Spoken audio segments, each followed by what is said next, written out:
If you're homeless, come to the Laugh Factory on Thanksgiving. I'll be feeding turkeys. He's a sweet fella. Hi, it's me, Moshe Kasher. I'm going to be in Toronto, Ontario, at the Comedy Bar and various other venues around Toronto. It's a very interesting gig. It's a different venue each night. Mm-hmm. They're all going to be cool. 19th through the 21st in Toronto of December. And then on New Year's Eve, I'll be in San Francisco with Pete Holmes and Doug Benson and Natasha Leggero and Rory Scovel and a bunch of other fun people. I think Brendan Walsh, maybe. Anyway, New Year's Eve, Nob Hill Masonic Auditorium, Charleston, South Carolina, January 17th through the 18th at the Footlight Playhouse. We'll get into the rest later. Hey, also, this is Neal again. New Year's Eve, La Jolla, California. 2 shows, bro. Yeah, done? Yeah. Bragging? Right, no. For anyone in Tempe, Arizona, this is your boy Dean Edwards. You can come out this Thursday to celebrate Michael Yo from Chelsea Lately, his birthday at the Tempe Improv on Thursday the 21st. Next weekend, the 30th of November, I will be at the Rhode Island. Is that you're doing it. I told you, yeah. No, don't grip it like that. Okay, all right. Yeah, he was emceeing it. Everybody. Yeah, I really was. It's Michael Yo. It's omnidirectional. It's an omnidirectional. So November 30th, I'm at the Catch a Rising Star in Providence, Rhode Island. And then December 12th through 14th, if you're in Connecticut and you want to get your gamble on, come up to Foxwoods. Ooh, the Foxwoods. Yeah, Foxwoods. We getting some burnout there. And then all my tri-state, New York City, Jersey, and Connecticut, you can catch me at Gotham Comedy Club the first weekend of January. The second weekend, actually. That would be January 9th through 11th, or the 16th through 18th. I'm not sure. They got a website. Do something. Walk past that website. shit. Yeah, walk past it, son. Check out Gotham look at the Comedy marquee. Club. Yeah. We just donated 2 minutes and 45 seconds to straight up dates. Dates, son. And nobody's listening at this point. Let's start the episode.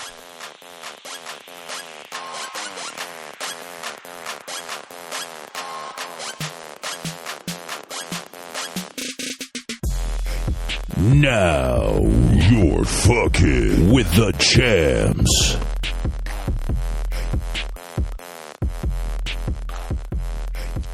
Folks.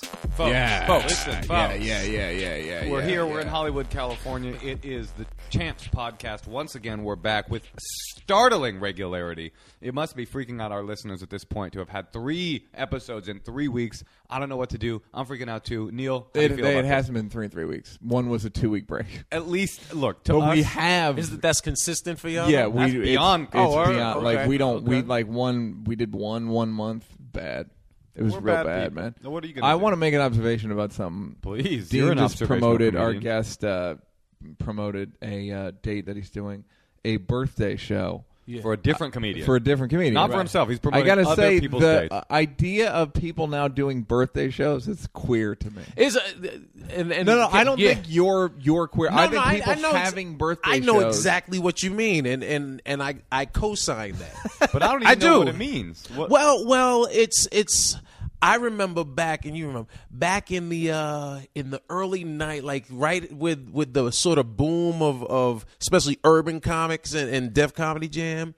Everybody started doing these birthday roasts, but it was really just, hey, I'm more famous than the other comics out here, you know. And so in New York, there were a handful of cats that started doing these birthday comedy shows where they would get. It's funny. It was really just to get people to come out and celebrate their birthday and make it seem celebrity. And the flyers always had special invited guests: Mary J. Blige, Puff Daddy. Oh, they Biggie. would invite them, but they may or may not show up.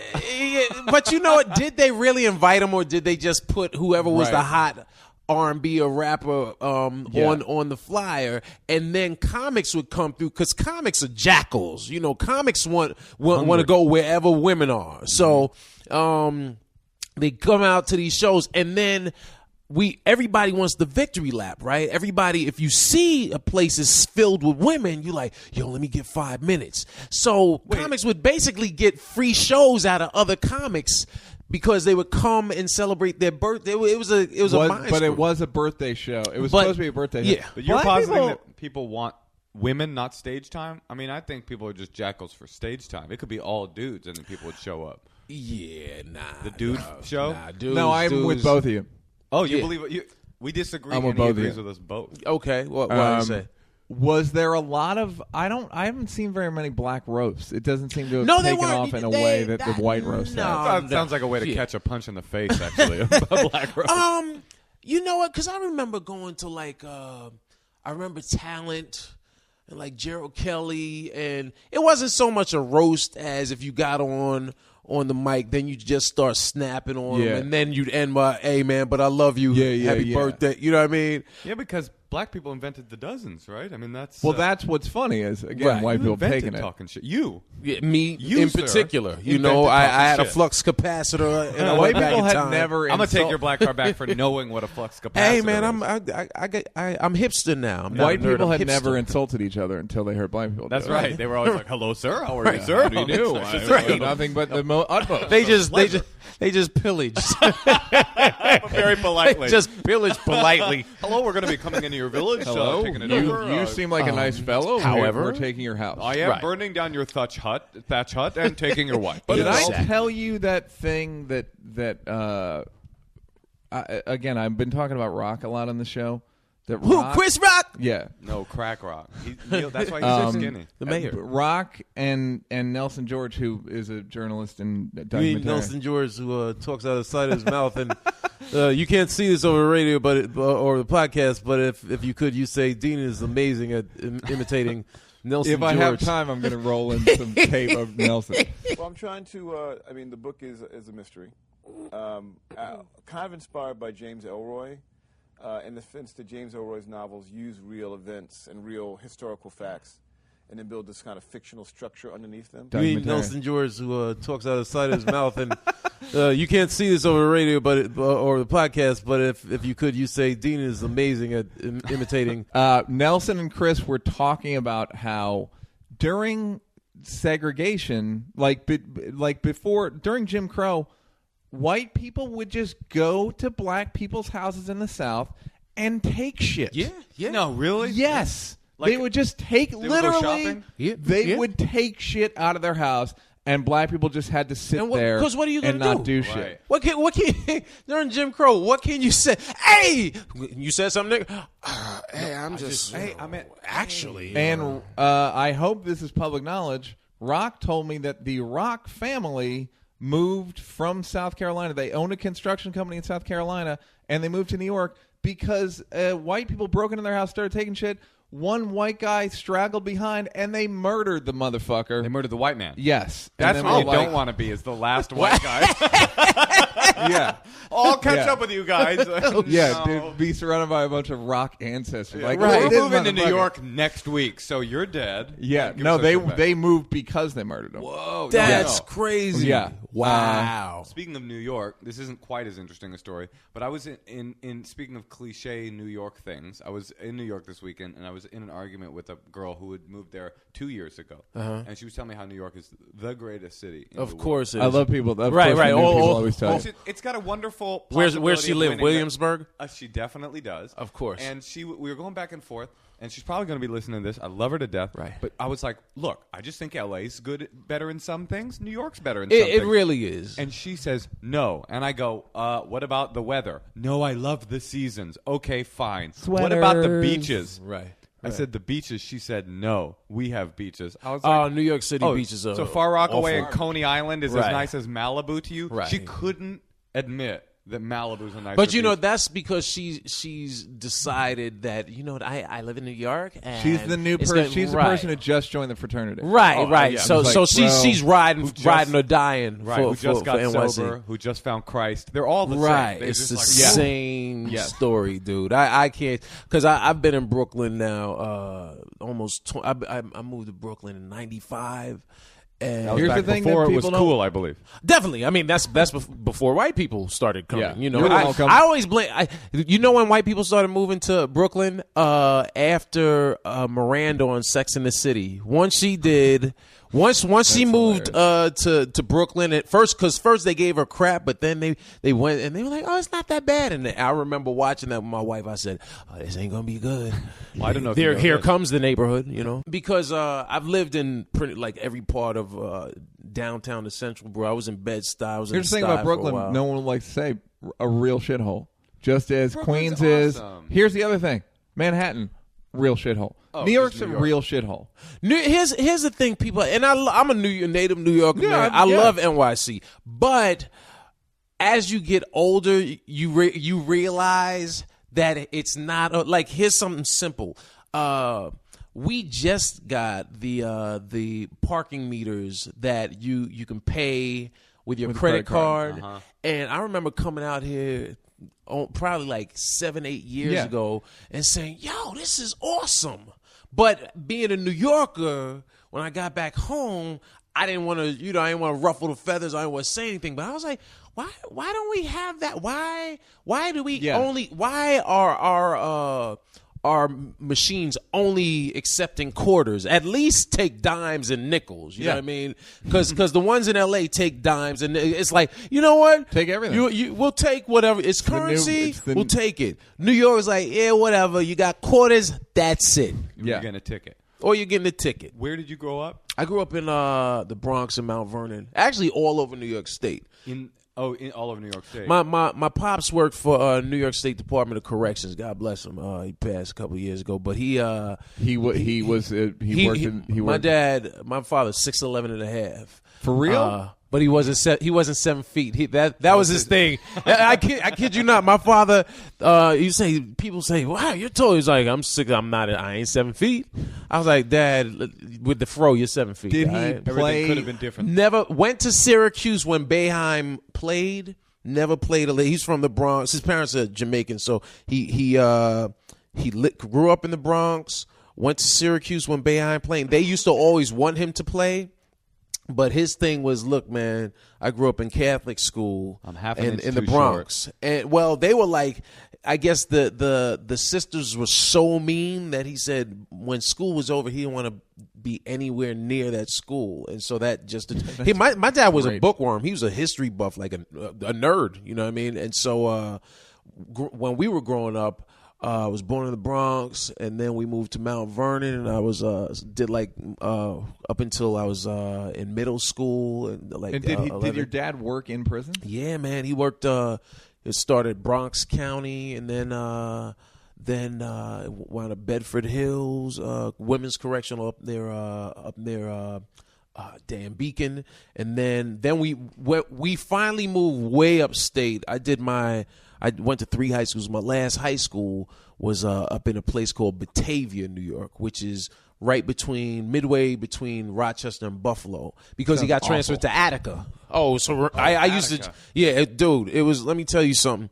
When we moved to Batavia, I essentially looked at my parents and said, I guess you want me to masturbate a lot because ain't nothing popping off up here, and it was cold. Like I had never we went through in the 70s and early 80s. You went through like New York City winter was notorious.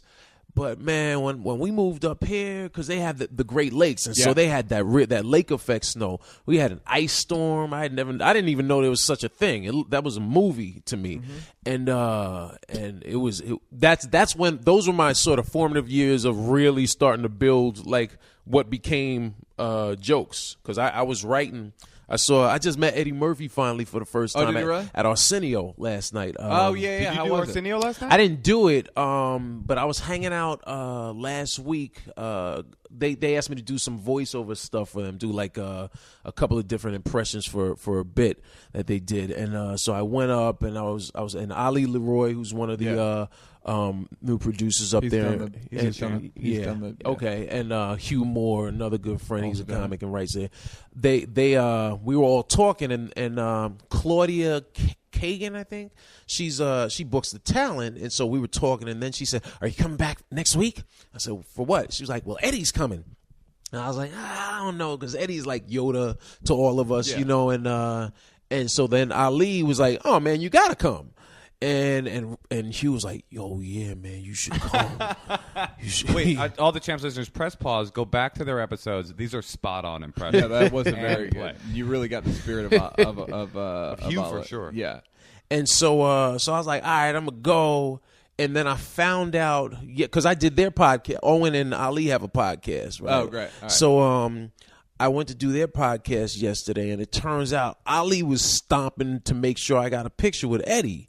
Because I told him, I said, well, nah, I never met him. He's seen me perform. Bless you. He's seen me perform a couple of times, but we never actually broke bread and shook hands or whatever.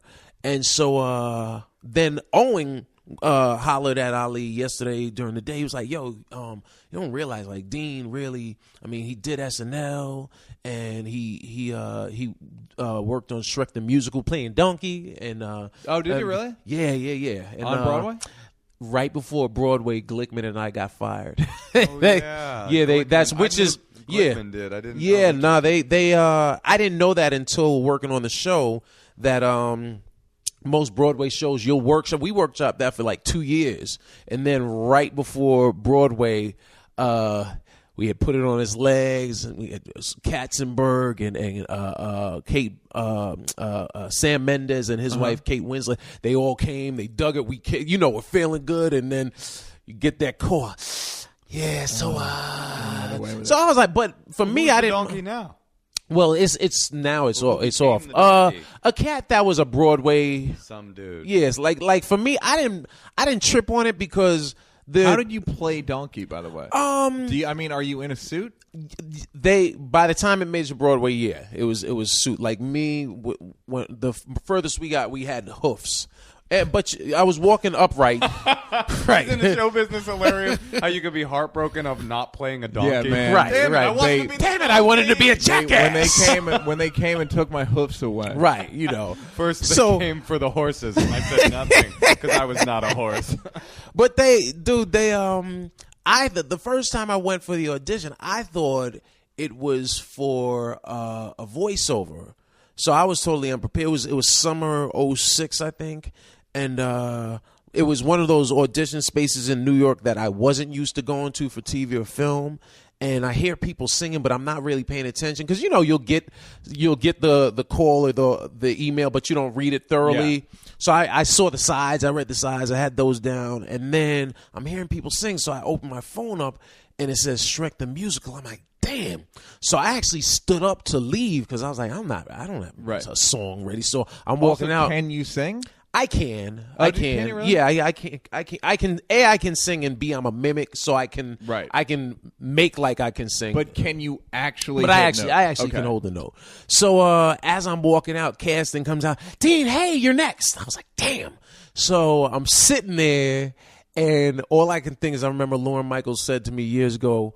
He was like, Dean, you're charming. People like you. People want to like you. Just be charming. So I said, all right, I'm about to pull an Axel Foley on them. Right. So they bring me in. Put the banana in the tailpipe?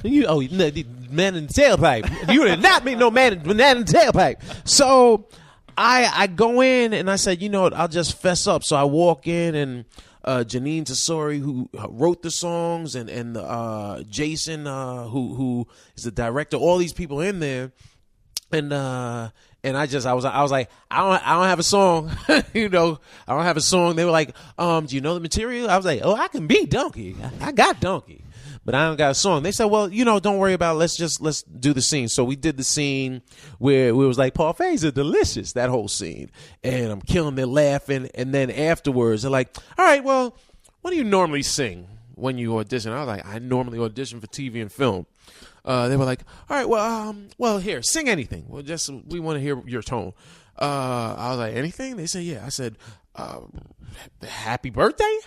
And they were like, all right, sing happy birthday. So, and then at that point, once you, as a comic, once you have the room, you can pretty much go anywhere. Right. So I had the room, So then I started clowning. I was like, do you want the black one or the white one? You want, and they were like, all right, the black one. So I was The like, black one, please. The black one. right, give us the black one. So I was like, happy birthday I haven't heard it in so to long. you. And then even in the song, By the way, 'cause- most white people don't know that. Don't know the Stevie Wonder version. They don't know that black people have their own happy birthday. right, because which was written for Dr. Martin Luther King's birthday. Okay, I gotta step in and be white here. You're saying that black people sing the Stevie Wonder version Sing to the each other Stevie, yes, at At their birthday. yeah. That's Yeah. black shit I did not know. That's the beauty of the Champs podcast is we bring the races together to let people know the real. I know about washcloths in the shower. That I feel was like that's high level. Well, here's what's funny. That is funny you say that because I didn't know that y'all don't do the washcloth in the shower. I Hold would up. like to say I very rarely take direct credit for Chappelle Show jokes. That was my addition because I was didn't learn about it roommate. from Chappelle Show. Is that true? When did you I learn learned about about it from Chelsea. I think were you Chelsea on it? Peretti? Chelsea Peretti's website, blackpeopleloveus.com. That's funny. Okay. Weren't you on that website? Nah. You know that? If so, nah, I don't. It's Bobby Tisdale and some other. What year was girl. that? That's a long time ago. No, At least yeah, a I feel like decade it might ago. have been after. It was because I was roommates with Tony Woods. Oh, and he had a washcloth, Shorty. and I was like, "What?" Right, dude. I'm telling you, the way I discovered that white people do not do the washcloth in the shower was my daughter. This had to be 4 years ago, 4 or 5 years. She had a birthday party. She had a sleepover. You didn't know either. That's I hilarious. didn't. White people didn't do it. And he knew that black people did it. That's what Huh? you're saying. He knew that he knew that black people had washcloths. He didn't know that white people did not. So, what our friend's son Digby, you can tell he was white, right? Yeah, Digby, real white. right. His racist. his parents are Yeah. British. So, Okay. look, I'm just blowing up his spot. His parents are like, Dean, why'd you? But white people don't use the washcloth, so no biggie. So Digby, they come. It's time for him to bathe, so we give him the towel and the washcloth. And Mother, what is this small towel? He looks at the washcloth like, dear child, why are you giving me the small towel this- as well as the this large mini towel. one? The large one I So then- get, I have use for. The little one I can't think of one thing to do with. So after he bathed, it was still dry, and it was like sitting on the sill. And I said to Tracy, then my wife, she's like, babe, you didn't give him the one. I said, she blamed me. I was like, no, Yeah. I gave him one. I You gave guys are gonna Nick do an one. intervention. Was your on wife Digby? like, wait a minute, you mean to tell me that Right. white people... I like You know, how you everyone- sit down with the washcloth, coming to a Digby. difficult You conclusion. want to tell me why you didn't use the washcloth? It was amazing to me because I was like, oh, okay. This is not something I realized. Do you use a washcloth? No. I tried when I found out about it. I thought that does make sense, you know? It seems like you'd be cleaner. And it just doesn't Do you agree use with like me. a loofah or one of those? I will use a loofah for my face. Be real, Neal. You usually don't. But no, I do Just for hand- my face. Soap on hand. Soap on hand. Oh, yeah. Get no, the dirt on the soap, yeah, fingernails. yeah. That's how you I know don't- you're clean no, I when don't- the dirt on the nails. I don't Okay. do dirt under my No, fingernails in the shower. That's not a thing I do. I will do the ATM soap through my ass crack. Okay. Sure. Who doesn't, really? And under my dick and balls. Right. Sure. And that's about it. My neck's probably filthy, but Oh yeah, I never this wash dude, my neck. Richard Bain is a comedian, funny dude. And he had a joke. He go, and I never thought of it. It's like one of those observational jokes that you don't realize that you hear it. He goes, "Does anybody else here never wash their legs in the shower?" And I just thought, I started you- washing my legs. you in know the what's shower. funny? I have to remind. That's one that you're conscious of because there's the quick shower. Right. There's a here I'm in a rush, so you hit the main areas, and then there's the if I went to the gym and I really sweated Nothing up. is getting on my legs that needs to be flicked off. Do you know No, what I mean? but if you sweat, the your skin dirt will build up, and you'll notice like when you finally scrub your legs that you get a lot of dead skin. Yeah, man. Yeah, I don't care. Well, I mean, it's one of those things like We're white, that's so- on Right. that's on. I mean, that's for my legs to deal with. That's not my problem. That's right. He's like that's a different That's a entity different. altogether. That's a different hemisphere. I don't fuck with my legs. What's another thing that you've learned about white people that you found interesting over the years? Well, you know what? On the Eddie Murphy tip, the reason Delirious, I remember it was September 10th or 13th, 83 was when Delirious premiered, and the reason. But who's counting? That's Right. again, people that are not over 30 think that we're crazy about Eddie. They Right. literally think Right. that we're insane. You 'Cause they're like, kind it's of do. Dr. No, Doolittle? I don't. No, but like people that don't understand, people are like, literally, people. I'll have people come up to me and be like, "What is it with you guys?" I'm like, dude, you can't Right. even. Right, you get because it's you either got it and Yeah. you came up with it or you didn't. And No, so, but Neal has a basically uncritical eye. Neal will basically say that like every Eddie Murphy movie is. No, I amazing. won't. I just think I will forgive the fart jokes in Nutty Professor where you won't. Right. okay, That's true. okay, That's fair. Yeah. okay. Because I'm probably closer to you, where Yeah. I didn't hate Norbit. We'll go back to what we were saying about the white people, but Norbit, I remember it was playing in Times Square. I had a spot when the Laugh Factory had the New York club. Yep. I had about 2 hours to kill, and so I went to see Norbit. And I remember sitting there, and initially, and it was sold out. It's a Saturday night. It's sold out. I had Norton to made sit $100 million. Yeah, That's the thing I had people to don't sit remember like about Norton. in row number 3 because it was sold out. So I squeeze in between someone, and 10 minutes into the movie, there are a couple of what some people would say, "Well, that's soap, Mark. That's not highbrow humor." Digby. Digby, would right? say that, yeah. And so I'm watching, and everybody's laughing, but I'm a comic. I don't just laugh at anything, Right. You know. And then a voice in my head said, "Shut up, just watch enjoy it. That's funny." And then after I sort of let that guard down, I actually enjoyed the movie. It's Yeah. like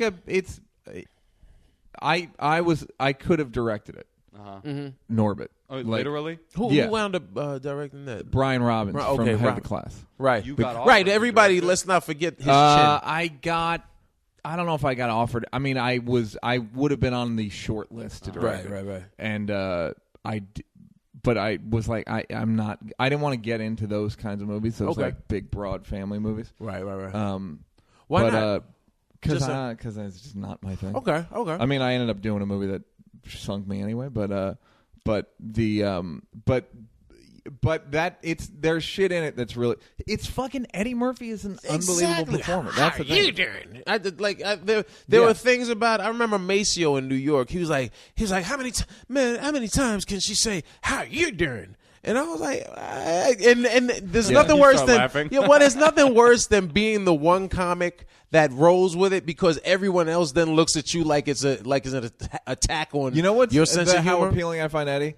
How you doing was a catchphrase stolen from Friends, from the show Friends. Dig that it. was Joey's catchphrase. Dig it. That's And funny. they totally just took it, well here now. put it in Norbit, and so few black people watch Friends that they didn't know that it was stolen. See, now here's what's funny. I got that he got it from Wendy Williams because Wendy on her radio show, which she now does on her show, that how you doing? Yeah. that's where I thought that he more got. like I it. think that Friends. she may have. She might have, it though. might She been- might have. I think she might have got it from Joey as well. But yeah, so with the white people thing, when I first moved, after we left Mount Vernon, we were part of that exodus of black people and Latinos that moved from New York City to the suburbs of New York. So we wound up in Yorktown Heights for a couple of years.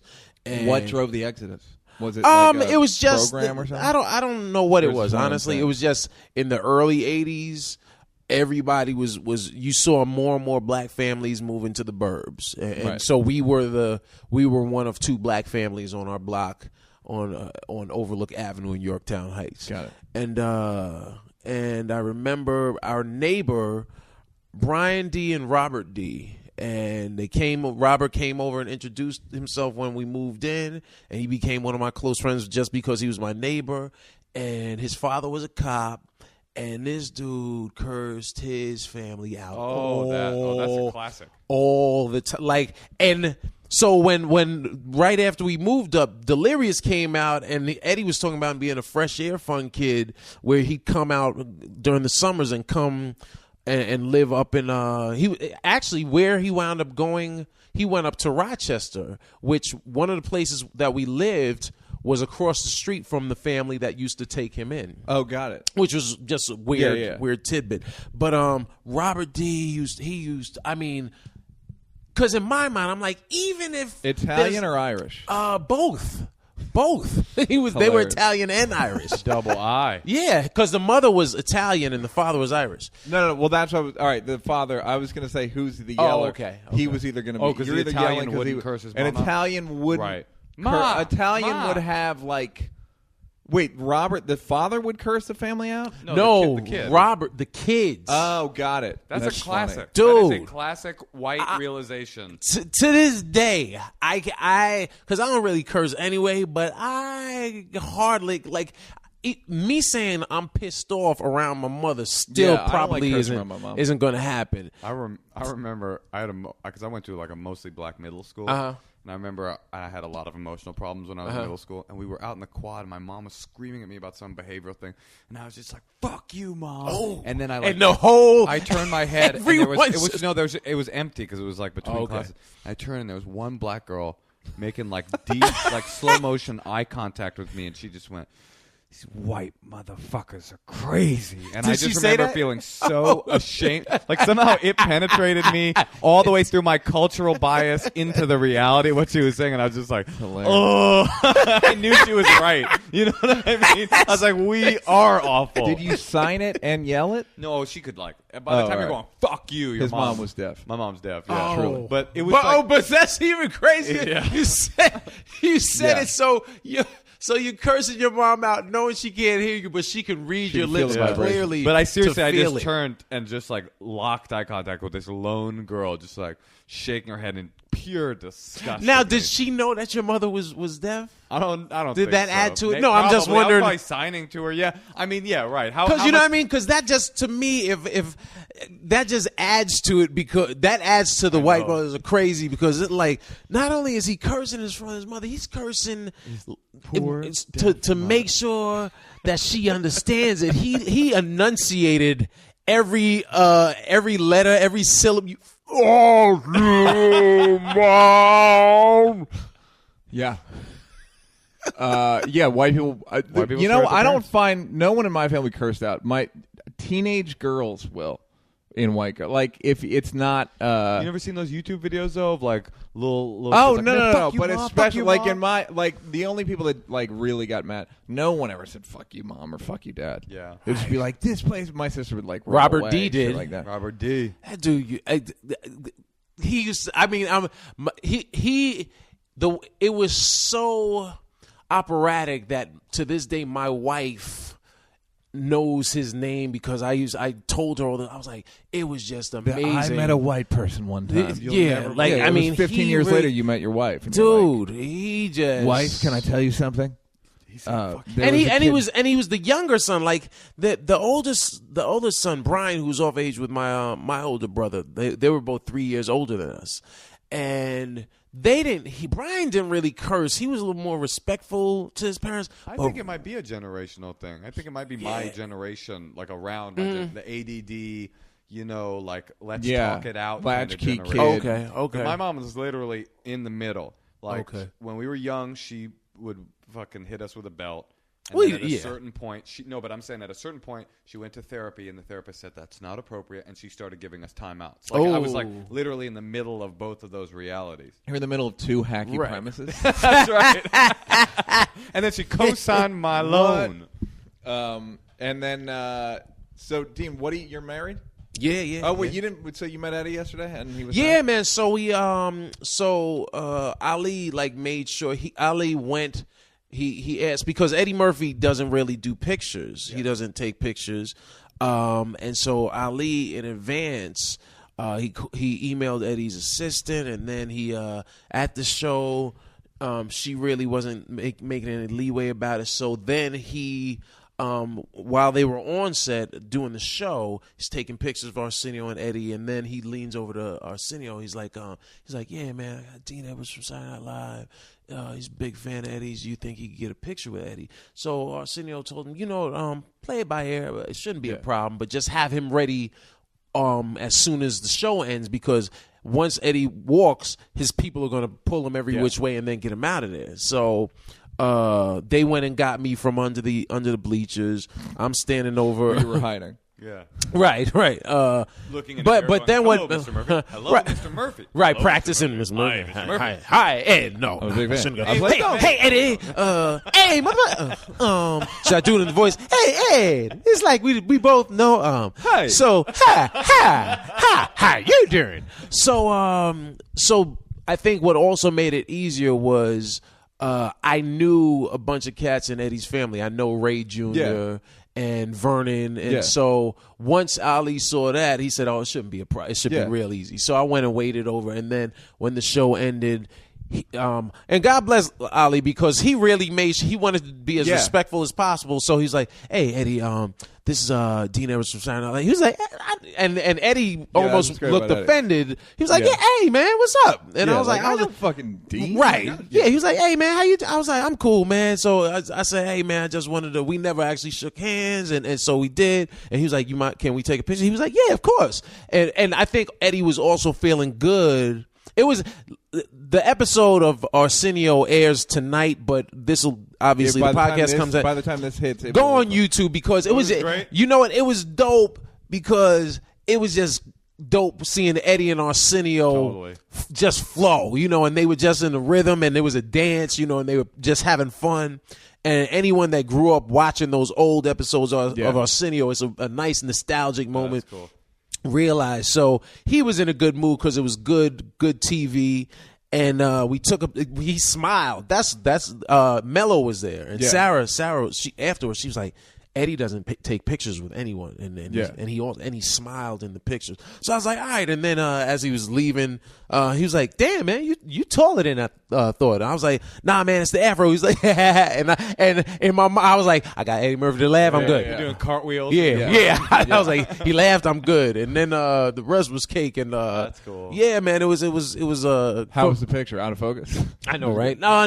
Ali has to. He took it Oh, on his he took it camera. with a We good didn't want to camera. do a bunch of Yeah, different yeah. people with cell phones, so he took the one. He said he'll email it to me, and then we G Thing and Damon Williams were there, so they came down. What's G Thing doing? G Thing was just hanging in the audience, but I think he did the show a couple of weeks ago, and we all took a nice picture, like Ali, Leroy, G Thing, myself, Damon.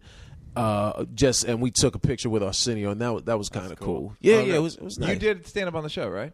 No, you hopefully I'll do it. You're about to do it, yeah? I think I'm supposed to do it. gonna Yeah. do it? Okay. I think I'm supposed to do it. Yeah. No, I mean, I think that's cool.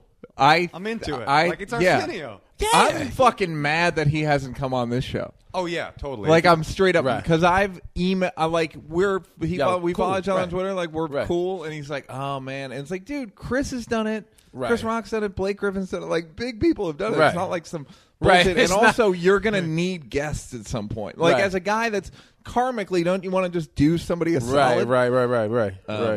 You think it's because he's like?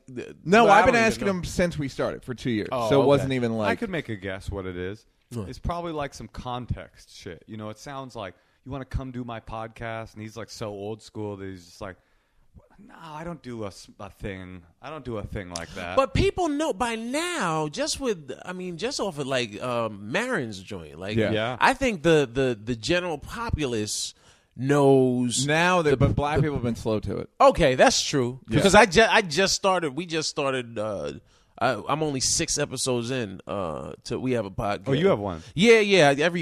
I was one of those dudes that were like, I guess everybody's gonna have a I gotta podcast, go. but I finally We're gonna go on this Facebook thing now, right, right. What is this MySpace? Okay. I want to know what the name of the podcast is. Oh, it's. I have a bit where I talk about not cursing. I curse dyslexically, so it's like yuck foo for the mucker. You know what I mean? So it's called the For the Mucking Protocol, and the title came from this cat. Joseph Vesey. Yeah. Joe. I did his the callback. I did his podcast, and then Big J Okerson and I have been talking for 2 years. Comics are the worst because we have ideas, but the execution is the problem, And so Big J and I, we had this podcast idea. We both we reference 80s movies, or like if Jay starts something, I can finish it just because we have the same sort of we have the same reference point. You know, like everybody doesn't know rapping with Mario Van Peebles. You know, rapping. This movie had to happen. You know, with Ice-T. I don't remember that. Right. But Big J and I can quote this movie verbatim. We can quote Red Dawn and anything that came out from 1978 to 1992. You know, anything from Golden Globus, the Ninja. Remember the Ninja movies and Ninja 3 Domination with the girl that was a breakdancer in Breaking. Lucinda or Linda Dickey, and this is where you lose. I don't know. I stopped listening to you a few. I don't know. Chappelle could do the same thing. He could do fucking people from fucking Break-In. And I was like, dude, I don't. Yeah, man. So Jay and I, we were like, yo, we got to do this. And every time we saw each other in the clubs, like, yeah, man, we're gonna do it. And then one time we went so far as actually saying we're gonna write notes and take notes, and we did, but nothing happened. So I was talking to Vesey about doing it, and he was like, yo, man, I'll help you with it. So I was like, but then it seemed like it was going to come to fruition, and I started getting a little nervous. I was like, well, maybe, I don't know. And then he hit me like the day after we did it. He was like, dude, man, you my sound guy, because he has a professional sound dude that works on a bunch of different sets, and dude, his name is Mike, and he was like, Mike loved you, like because I during the podcast, I just have I naturally go in and out of impressions of whoever, you know. If I'm doing Tracy, I just go into it. Let's go through this. Let's guess some. Okay. You want me to do different impressions? All right. Well, you just got that one. That's my boy Trey Moore from the Projects. Well, listen, here's what people have to realize. Moshe. Pacino. Moshe, no, it's not Pacino. Denzel Washington. Oh, yeah, all right. But what's interesting about that a lot of people don't realize is Pacino influenced Denzel, so he borrows the things that he even said in an interview with Barbara Walters back in '92, right when the Denzel was nominated for Malcolm X. And you've got four. It sounds like you've got four neighborhoods for Denzel. Yeah. Well, the thing with Denzel, like most people, when they do an impression of anyone, they're really doing an impression of one of their movie characters or someone else doing an impression. So when people do Denzel, they're rarely doing their impression of him from Training Day. You know what I mean? Whereas Denzel, the best thing to do, anyone that ever does impressions, watch people in their interviews when they panel on Leno or whatever, because that's where you get the subtleties and you realize some of his S's sound more like SH, you know, and his stuttering, you know. And how long will you do an impression before you do it publicly? How long will you practice? I don't honestly. I don't really. I will only do it if I have a joke. Right. I feel it's kind of hacky. Not kindness. I think it's hacky to just go on and just set up. Man, do you do what the would barbecue? It be like? Yeah. But what would it be like if you? Huh? Right, because it's so. No, hear me out. Yeah. It's a waiter, but it's Denzel. Right, exactly. He's talking. Have you ever seen the omnibus ones where guys will be like, "Can you imagine Denzel Washington, Tracy Morgan, there was one set I saw. I think it was it Arnez J. Billy Ocean? There was, and they're all talking. Yeah, they're all stuck on a rowboat during an ice storm. Right. There was something I saw. I don't know if it was Arnez or I don't know who it was, but their act was so basically just filler to get to another impression of an animal. And it was like blah, blah, blah, blah, falcon. And then like the most astonishing falcon impression you've ever seen in your life. And then that's blah, funny. Blah, blah, blah, blah. Hippopotamus was like, it's a hippo. Like you just couldn't believe that's it. That's funny. But yeah, I don't like doing that type of run of impressions. So I always if I hear someone and I dig their voice, I just will do it. I may not have a joke, but I'll just do it. If I sat and listened to it, even if I couldn't get his tone, I could get his mannerisms. That's to me, that's the fun part of doing an impression is when you get the nuances. Anyone can do like Don Cheadle. Don Cheadle is really on the back, the top of his throat, but everything, he always he's always looking up, and he's not super short, but he's not too super tall either.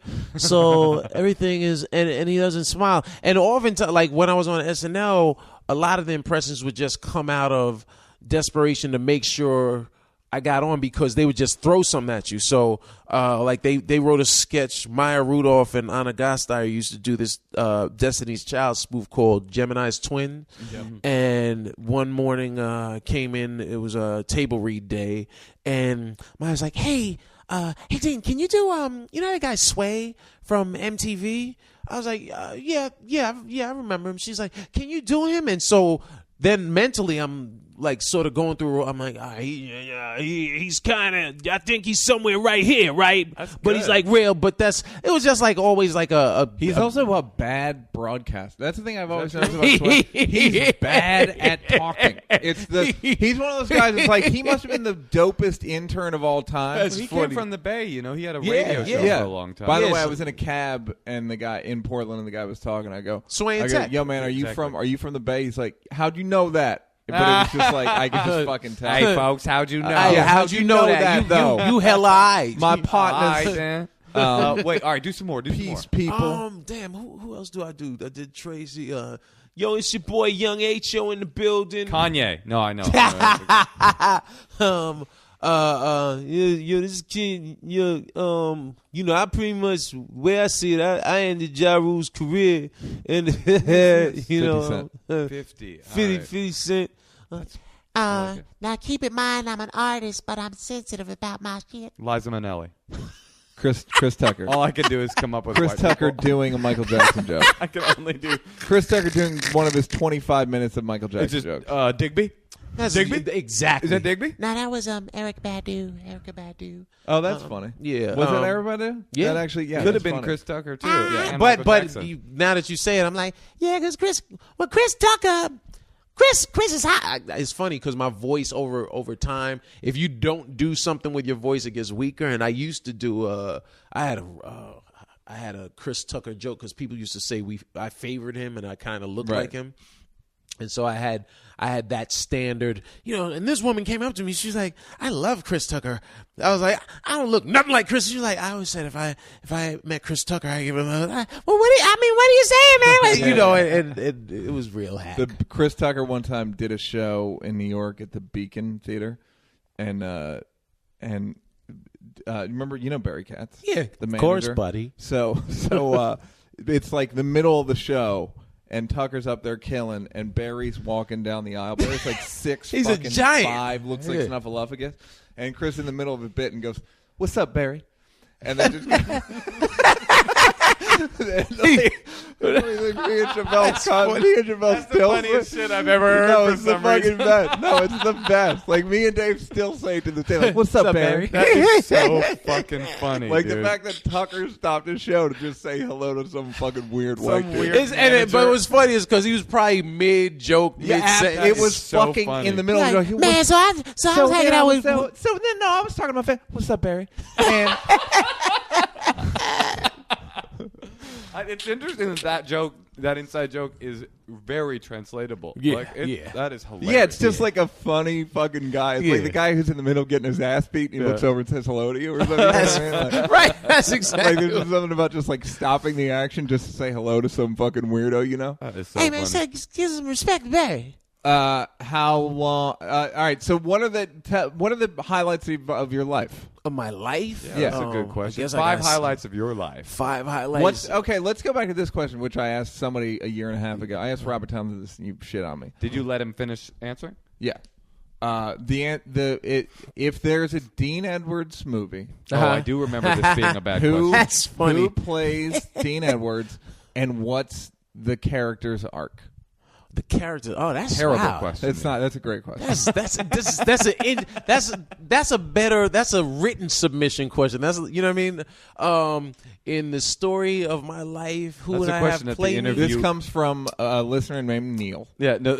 I would, you know what? I would have that kid that played, because I'm also thinking who's castable. Like everybody, you Michael want B. to Jordan? Kid from actually, Fruitvale? I would like. He's too light for you. He'd have to He's darken light up. skinned, but I was thinking the guy that played Jackie Robinson, Chad. Yeah, Chad Boseman. You know, Boseman. he's playing James Brown. I know, he's fucking playing everybody. Yeah, Hilarious. I was like, can I just Yeah, like, be who in else Star is left? Wars? When, Yeah. like episode 8 or He's something. bringing stories of famous black people to white Right. people. Hey, you guys heard about this guy? No, Right. I'm just saying. Right. I'd be happy Right. to play him. But I would have him because he's complexion wise he probably fits it. And the arc, you'd have to. I'd probably start it around me seeing Eddie Murphy delirious. Okay. This is a great. He's proving what a great question this is. Yeah, Go ahead. I was started around. No, actually, I was started with me moving to Yorktown Heights from the city, and then meeting Robert D. Because Hey, fuck you, Dad. boom, and then Push in on young Dean. push watching in on his me, white guy. shot. Cut to Saturday night, we're eating dinner, and then Eddie Murphy Delirious comes on. Me running to my parents' room saying, "That's what I'm gonna do." And then fast forward through, maybe via multiple cuts showing us move to different areas in New York State, and then me in college. Like I'm seeing like a Raiders of the Lost Ark map. Yeah, exactly. Oh, Nice. Just in the Red tri-state dot. area. You see it going further Plain, upstate yeah. New York. Cairo. A guy with a sword for no reason in Batavia. Yeah. And then the first, that would then end with us at me in college, getting on stage during the Apollo night. Did that? Yeah, we did. We had every school had the Apollo. I Was it a black performed. school? It was a community college. And they literally called it Apollo They Night? called it the talent show was called Apollo Night because Showtime at the Apollo was big, Right. And it was a boo situation, though. it was a serious boo situation. So what happened? Dude. Sometimes people get boo happy though. Yeah, and then Yeah. and they Like every kind of time I did. do stand up, They I get mean, boo. They're people boo get, happy. Y'all, and in fact, you get intro. Y'all feeling boo happy? Right. Coming to the stage. That's the most insecure comedian though. Like, but sometimes people are boo happy. You know what I mean? Right. You know. That room stinks. You can't do well in that room. Right. No, I mean everybody else did, but they're all Yeah, happy. but, Right. They were boo happy when I got a real comic. But they most of the this was a week before Def Comedy Jam premiered, so no one expected or was used to seeing comedy. They were most of the performers were rappers, singers, and dancers, and I was And actually these are black people or white people? black people. And And what school was this? this was Monroe Community College, Rochester, New York. Okay. So what would so? So Okay, go ahead. was it mostly a black crowd? yeah, it was. Okay. Yeah, it was. Okay. So they were boo happy. Okay. Because Showtime the Apollo was hot, and I didn't tell anybody. I was, like I said, everyone knew I rhymed in school, but no one knew I had been writing jokes for like a decade. Right. So you were known around yeah. Monroe Community College. You were, if as I'm a not rapper. mistaken, the biggest rapper in the Monroe Community College in the district. Rochester area. no, because there were stupid. There were like dudes that were out there, but everyone knew like my boy Deshaun was my DJ and producer, and we used to dig in the crates and like I bought a Tascam 4-track, and I You mean certainly have all the vernacular. out Yeah, there. yeah, you know. Digging the Stunning crates, right now. Tascam. Yeah, all man, that, was all that, DJ, you know, yeah. Adidas. all that. So I was doing August Wilson's Fences in Which school. I've heard is a great great play. It's great. Never seen it. Never read it. I keep meaning to download it. Yeah, it's good. It's good. Heard it may As a apply matter to of my fact, father and I. If a big Eddie Murphy fan, they bought the rights to it years ago. Eddie kept talking about they like every interview they were like, so what's up next? He was like, we bought the rights to this play Fences, and I'm gonna and it never happened. That would Can have you been do awesome. Stone Magician, Eddie? Stone. That's what Eddie's sort of become in interviews. That's in the last 8 funny. years. Yeah. Hey, Neal, we're still in the middle of an arc, man. Yeah, sorry. In the arc. So yeah, I don't even need to say. So I Get on stage. So I tell my friends, I'm like, here's my camcorder. Record anything that's interesting. Because I got in the contest 2 days before the show. It was when the decision was made because we had rehearsal for Fences was running late, so I went to where they were prepared. They were doing the lineup for the talent show. Got on the stage and started snapping on people. Friend Kiki, she was like, "Dean, you should get in the show." I was like, "Well, it's 2 days away." She's like, "Yeah, but everybody thinks There's you're no funny." time, Kiki. There's no time, Kiki. Dean, it's the Mount Kiki, Vernon no. Community College Apollo night. Right. It does not matter. So I get in it, and for the next No, I know them. It's like it was only 2 days left for this local Before the community big college. Apollo night. right. Yeah. But I was like, you know what?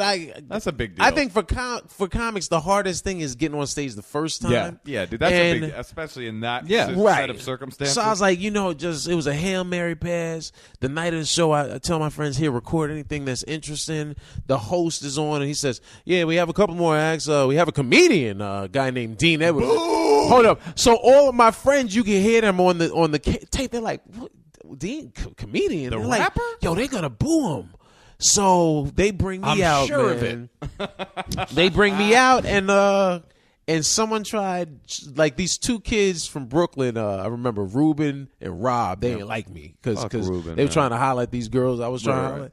And so they tried booing. I and- wouldn't want to holler against you. I wouldn't girl either, because you're man. cute. No, thank you. and I go, I was like, "No boo allowed, because if you boo, you get the Jello pudding pop," and that got like a dumb laugh. And then I went into.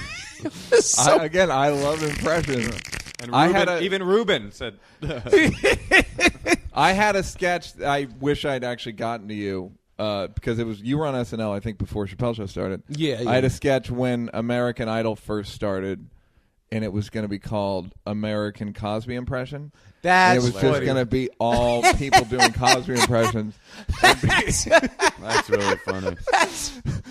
And it would just be like judged by people. I don't know. That's fucking It would have hilarious. to be Yeah. Bill Cosby judging. No, it would have to be. It would have no. It would actually have to be another comedian doing Bill Cosby. Right, that would be even funnier. That would be like hilarious, like the best. I don't really think that he's. then you said what? You had to bounce into each and every word. So I wound up coming in second place in the contest, and once that happened, the bug was bit. So that's the first. That's the first act. So that's the end of the first Yeah. act. Second act, you go to me moving back to the that city. cutaway to the Chappelle Show set with Yeah, that was writer's weird, room but whatever. was very People- this abstract. is a, sort of an esoteric. Definitely esoteric. So you got to show me. You have to have the moment where my father pulls me into. I'm in the den and I'm in college, and he's like, Why are you "Yeah, I doing thought." comedy? Well, no, you know what he said? He said, "Why?" He's like, "When was your last show?" And I was like, "Oh, I did a show 3 weeks ago." And my father, he was like, "You ain't no real comedian." And I was like, "Yeah, I am." He's I like, didn't he grow was like, 6 feet 11 inches and a half to watch you waste your life. He's like, I was like, I did a show a couple weeks, and I have another one. I'm hosting a fashion show in 2 weeks. He was like, "You like a comedy reservist?" He was like, Damn. my father went in, but Yeah. he was. Was your dad Patrice? I know. He was like, "You stink." You know what, Dean? Listen, I mean, you're funny, but You stink. nigga, I mean, all right, if you want to go You ahead. do that thing where he would casually pick his nose. Yeah, he would. Yes, he would. He would. Patrice, that's hilarious. Yeah. And so that made me move back to New York. And then cut to. Were you at the Def Jam that I did that Dave hosted? Remember Maya was on it. Maya, Drew R&B Frazier, Giorgio. yeah, Chappelle. It was like the Def Jam. Def I remember. Comedy I was Jam at one of the All-Star ones that he Jams. hosted. Was your dad there?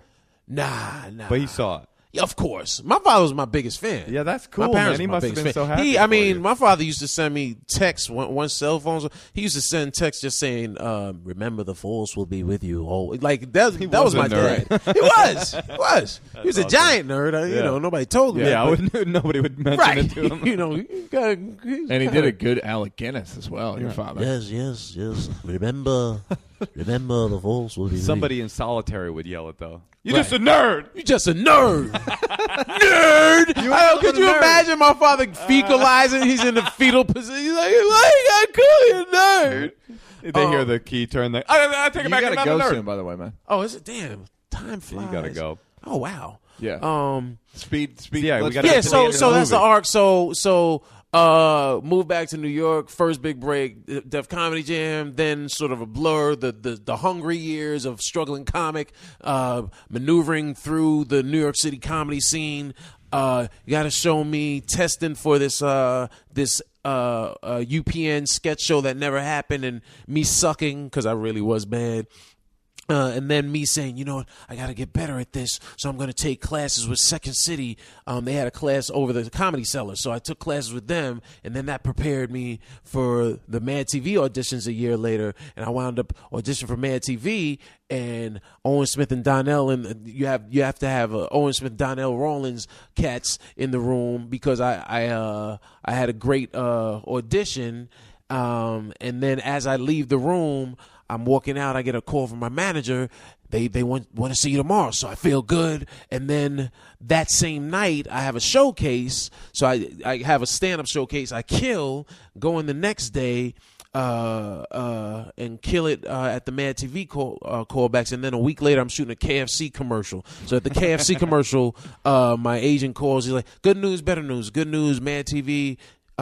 They don't want to test you. They just want to offer you 6 episodes. I'm like, yeah. He's like, but the better news is people from SNL were in the audience at that showcase and they're interested. So show that whole summer of 2001 and boom. That's really the end of Act 1. So Act 2 is SNL. The highs and lows of SNL. What a great question. And it really was. Right. It was not a bad the highs and at this lows point, it's not a bad of SNL. You know, and then the post SNL years. You know, the decade that leads up to this podcast. Right. You asking that question, Very and then good. the final act. What did you learn? Hold from- on, the final act. Yeah, go. Okay, and the final act is me ascending to the top of the Hollywood heap and having my Newsweek article like Eddie Murphy, Mr. Box Office, same smile, and them spoofing the red leather and smiling. And We're in the future now. Yeah. This is in the future. All right. Well, what did? Let's say it ends. This is the end of the movie. Right here.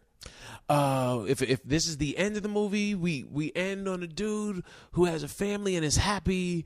Getting to tell his jokes, tour all over the world. What did you learn? What have I learned? What As a man, what did Dean? What did did Dean learn? Yeah. Dean learned that the beauty was the journey. That the success was actually the peaks and valleys of the journey, and being able to survive throughout, and realizing that it's a metaphor for life. That life is a journey, and there is the success. Yes, I did just pull out a toothbrush and toothpaste. He pulled out the biggest handled toothbrush. I swear to you God, could I thought it was a vibrator for 2 seconds. And if you could see how white Dean's teeth are, you would Yeah. understand. That's hilarious. That's a great way for us to end this episode. Yeah. Just turn that back on. Yeah, just turn. Go ahead and brush your teeth, Dean.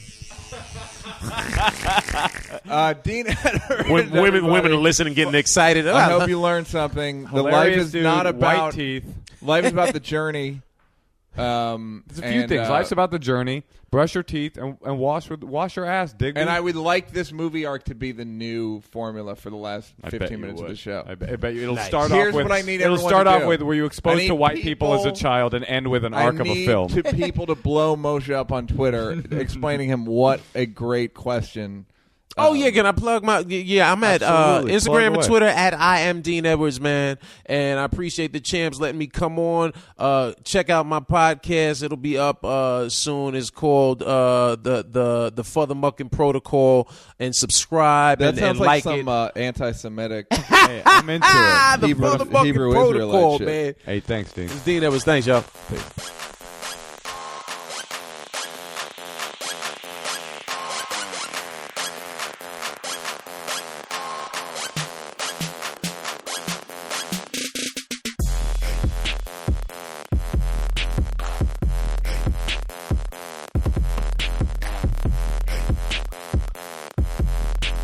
Now you're fucking with the champs.